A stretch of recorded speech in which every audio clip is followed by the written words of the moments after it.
La Minute Basque à présent, l'édito de Bichente Lizarazu que le monde entier nous envie. Avant de vous livrer au jeu des pronostics qu'on adore tous, Bichente, vous avez parlé un peu des Bleus. Dans Téléfoot, vous vouliez parler des autres favoris de la Coupe du Monde.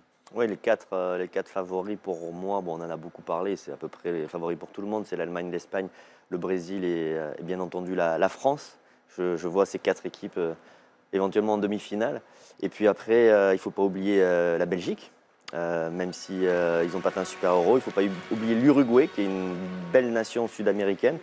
Il y a le Portugal, voilà, qu'on est obligé de citer. Alors je ne suis pas sûr qu'ils vont être capables de réaliser la même compétition qu'ils l'ont fait à l'Euro. Puis pour terminer, quand même, l'Argentine, même si elle était dans la difficulté, il y a le phénomène Messi qui peut à lui tout seul amener cette équipe très très loin. Donc ça, c'est les quatre outsiders, il faudra s'en méfier, et surtout si on les rencontre à un moment donné de la compétition. Les quatre favoris, les quatre outsiders de Bichente. Et voici les pronostics de Bichente.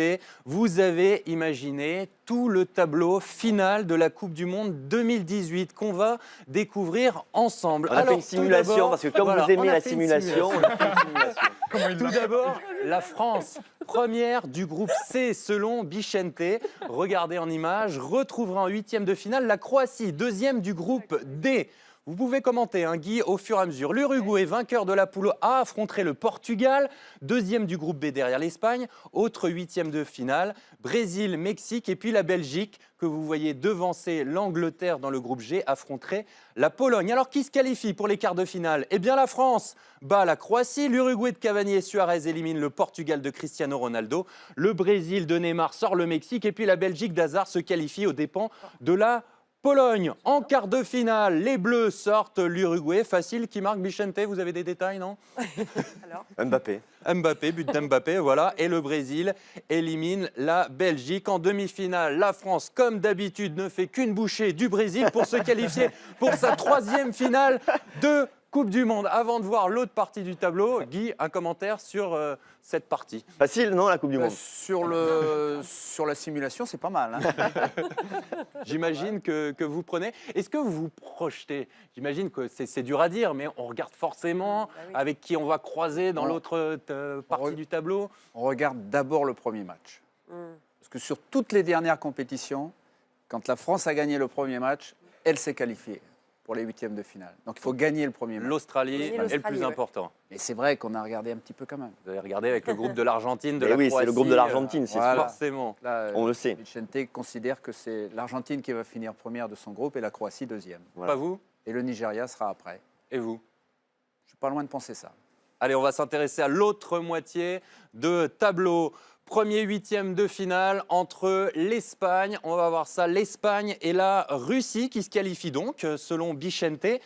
Les autres huitièmes de finale, Argentine, Danemark, Allemagne, Suisse et puis Colombie, Angleterre. Résultat de ces huitièmes de finale, l'Espagne sort le pays organisateur, l'Argentine de Messi élimine nos dauphins danois.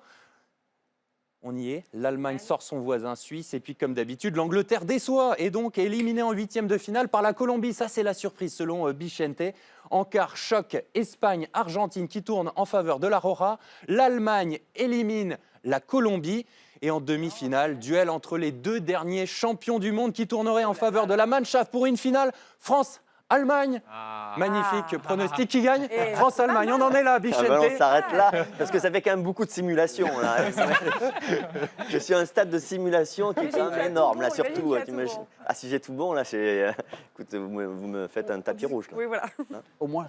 On va vous imprimer ce tableau, vous allez le rapporter à Didier. Vous êtes preneur de ce tableau? Pas mal. Vous êtes déjà dit, tiens, une finale France-Allemagne? Non, mais ça rappellerait la demi-finale de l'Euro, donc c'est des bons souvenirs. Et notre match nul aussi, de partout, qui a failli être une victoire le mois dernier. Merci Bichente pour toutes ces simulations. Vous excellez dans cet exercice. Salut la vengeance.